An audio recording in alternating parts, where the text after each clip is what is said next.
اے ایمانی بھائیوں، زندگی اچھی اسی وقت ہو سکتی ہے اور نفس کو اطمینان اسی وقت مل سکتا ہے کہ جب انسان نرمی کرے، لوگوں سے درگزر کرے، بھلائیاں کرے، کیونکہ ہر طرح سے کامل ہونا انسان کے لیے ناممکن ہے۔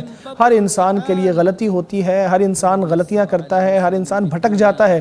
جو کسی تنگ دست کے لیے دنیا میں آسانیاں کرتا ہے، اللہ قیامت کے دن اس کے لیے آسانیاں کر دیتا ہے۔ مسند امام احمد کی روایت ہے کہ نبی اکرم صلی اللہ علیہ وسلم نے فرمایا ہے، جو کسی قرض دار کے لیے آسانی کرتا ہے وہ قیامت کے دن عرش کے سائے میں ہوگا۔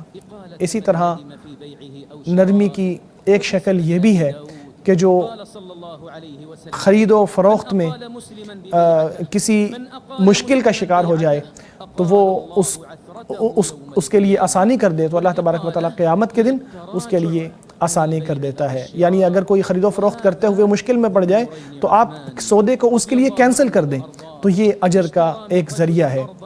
جیسا کہ ایک صحابی نے ایک زمین کو خریدا کسی سے، اور پھر وہ اس کو بعد میں احساس ہوا کہ اس کے ساتھ ظلم ہوا ہے، تو اس نے اس زمین کو لیا نہیں۔ تو پھر عثمان رضی اللہ تعالیٰ نے ان سے فرمایا کہ آپ نے کیوں اپنی زمین پر قبضہ نہیں کیا؟ اس نے کہا کہ آپ نے تو مجھ پر ظلم کیا ہے اور لوگ مجھے کہتے ہیں کہ آپ کے ساتھ ظلم ہوا ہے۔ تو انہوں نے کہا ایسا ہوا ہے تو پھر ایسا کرو، آپ اپنا جو مال آپ نے مجھے واپس کیا ہے، آپ مجھے دیا ہے، وہ واپس لے لو۔ نبی اکرم صلی اللہ علیہ وسلم نے فرمایا کہ اللہ نے ایک شخص کو جنت میں داخل کیا کیونکہ وہ خرید و فروخت کرتے ہوئے اور فیصلہ کرتے ہوئے نرمی کیا کرتا تھا۔ نرمی کی ایک شکل یہ بھی ہے کہ اس شخص کو مہلت دے دی جائے جو قرض واپس نہ کر سکتا ہو، تاکہ اللہ تبارک و تعالیٰ اس کے لیے آسانیاں کر دے۔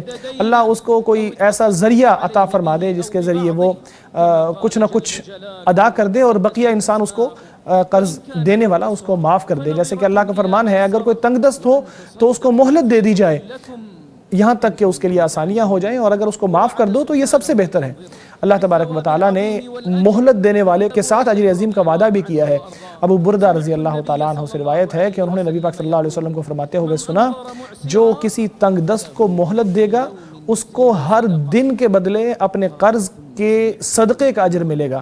پھر میں نے آپ صلی اللہ علیہ وسلم کو یہ فرماتے ہوئے سنا، جو کسی تنگ دست کو مہلت دے گا اس کو ہر دن کے بدلے اپنے قرض کے دگنے اماؤنٹ کا اجر ملے گا۔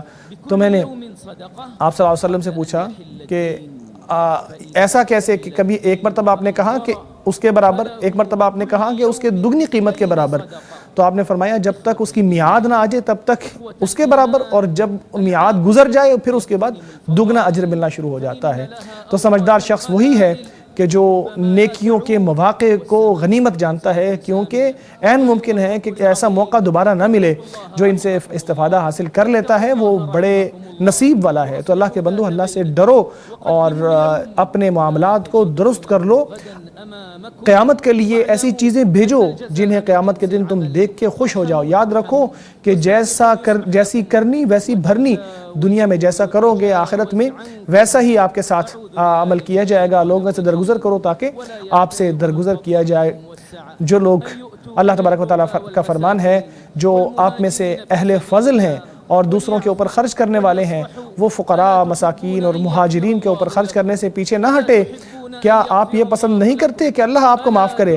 کیا تم یہ پسند نہیں کرتے کہ اللہ آپ کو معاف کرے؟ کیا تم یہ پسند نہیں کرتے کہ اللہ آپ کو معاف کرے؟ اور اللہ تو معاف کرنے والا اور رحم فرمانے والا ہے۔